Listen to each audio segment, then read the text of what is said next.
What is going on YouTube? Welcome back to JD's Nerdverse. We're doing a prediction video today for a replay video that I've already done on this channel, but I'm going to replay and see if we can get a better time and a better representation of this Pokemon, Pidgey. Pidgey slash Pidgeotto slash Pidgeot. The tiny bird Pokemon is what Pidgey is called, and then Pidgeotto and Pidgeot are both called the bird Pokemon. So, not the big bird Pokemon, just the tiny bird and then the bird. There's no third one on that. There's no big bird Pokemon. So, that's the honestly, this is one of my least favorite Pokemon Gen 1, and not because it is really bad or anything, but because of the fact that it has Sand Attack, and the rival always uses it. So, I've grown to really despise this dirty bird, but we're going to play through it today and see if we can get a better representation of how it played through. So, the first Pokemon, first stage is Pidgey. 40 HP, 45 attack, 40 defense, 35 special, 56 speed. Nothing really bad. Nothing stands out to be a glaring weakness. There's nothing special early in the game, so you don't have to worry about that. Defense isn't great, but it's not honestly the worst combination of stats. It is also a first stage Pokemon at level, what is it, 16? I think it's level 16. Level 18, I'm sorry, we evolve into Pidgeotto. So Pidgeotto gets a nice boost in all of its stats. Like I said, it's not a glaring weakness on its stats. We get 63 hit points, 60 attack, 55 defense, 50 special, 71 speed. So pretty fast Pokemon. The speed is definitely showing to be its most valuable stat and its best stat. And this Pokemon evolves into Pidgeot at level 36. So level 36, we get our final form, 83 HP, 80 attack, 75 defense, 70 special, and 91 speed. So there's really, like I said, there's not a glaring weakness here. I'd say our special isn't very good, but nothing on this stat list is bad. It's just nothing is over the top good, except for maybe, I could say speed is pretty good. HP is pretty decent, but HP is not really great. It's not a stat that you really like, oh, that's going to really help us in this playthrough. It's not. Attack and speed are pretty good. Defense and special are, like I said, all around pretty good stats here. I will say it's a pretty decent stat line. So let's move on to the level up moveset. Now the levels change a little bit as we evolve, and I'm not showing each individual one, but in a general sense, we start the game out with Gust and Sand Attack. Gust is a 40 base power normal move. That's very important in this Pokemon. It's a normal move. Okay. Which means the first gym we have to face is Brock, and it's going to resist our normal attack. Okay? So Gust is a 60 base power move, 100% accurate, 35 power points. Not bad for starting the game to have a 60 base power move. We also get Sand Attack, which means we can lower the opposition's accuracy. So that'll help us a little bit, especially against Brock. Then we also get Quick Attack. Quick Attack is the same damage output as Gust. However, it has priority to go first. So it's 60 base power, 100% accurate as well, and 30 power points. So a lot of power points to get through this. We don't have to go back and heal as often, as long as we can get hit. The problem with this Pokemon is, I'll go over that a little bit later, so never mind, I'll go over it a little bit later. Whirlwind is pointless. Don't need to learn it. It can't be used effectively anyway. And at level 28, we get Wing Attack, which is our best level up move, power-wise. It's actually technically not. So Gust is actually more powerful than Wing Attack. Where Wing Attack helps is it's typing. It's a flying type, so again, we're flying normal, so that's stab. And so we're looking at, it's just not even a 60 base power move. It's like in the 50s, 100% accurate. And it's okay. In future generation, this gets way better. It's a 60, I think it's 60 or 65 base power move in future generations. At level 36, we get Agility. Now, Agility doesn't really, we're already faster in most things, but what it will do for us is initiate the badge boost glitch, which will boost all of our stats on top of boosting our speed with every badge that coincides with it. And at 44, we get a move I'm not going to use called Mirror Move. It's pointless. If there's any good moves that come out of that, they're going to deal damage to us before we can deal them back, so it's kind of pointless. So I'm not going to use it. So let's move on to the TM moveset. So this is actually the TM moveset for Pidgeot, not Pidgey or Pidgeotto, because they can't learn Hyper Beam. We're not going to worry about Hyper Beam too much, but I at least want to show the full-on moveset that this final stage has available to it. So we can get TM2, which is Razor Wind. We're not going to use Razor Wind.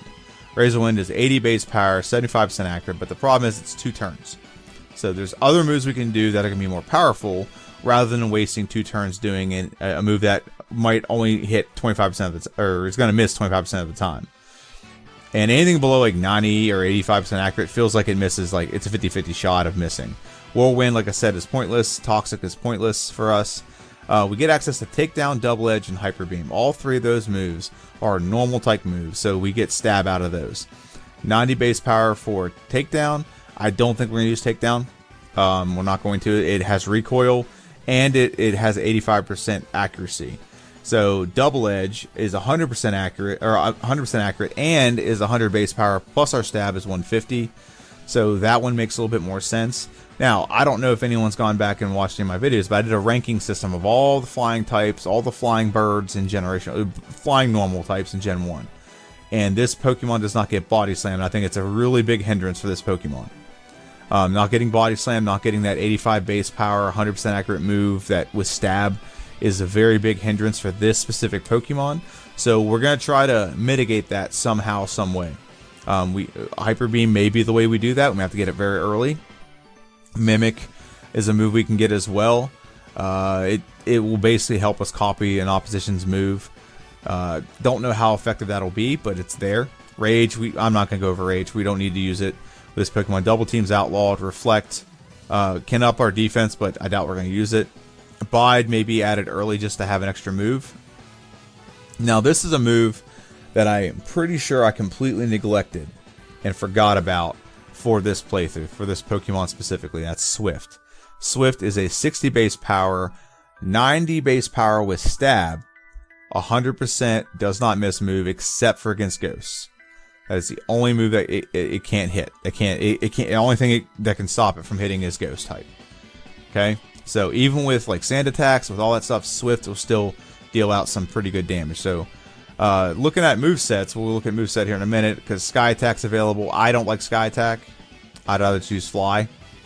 Sky Attack's 140 base power. It takes 2 turns. It's 90% accurate, so it has a propensity to miss. And we really can't use that move until the Elite Four, because that's when we get it. And it's very powerful with Stab moves. So with Stab, what's that? 210 base power. But if you look at Fly, we could just use Fly. And when with Sky Attack, and this happens with Razor Wind, when you fly up or initiate the move, it's 2 turns. So 1 turn is setup and 1 turn is hit. Now with Razor Wind and Sky Attack, that setup, you're vulnerable there. You can get hit by the opposition. Whereas Fly, you cannot. They won't hit you. Okay? And Fly isn't 100% accurate either, but it's just more reliable when it comes to avoiding a hit and then being able to hit the opposition. So that's why I like Fly more than both Sky Attack and Razor Wind. Okay? So like Sky Attack may be like our, last ditch effort. Let's see if we can, if we can add this and get the final win of the game or something like that.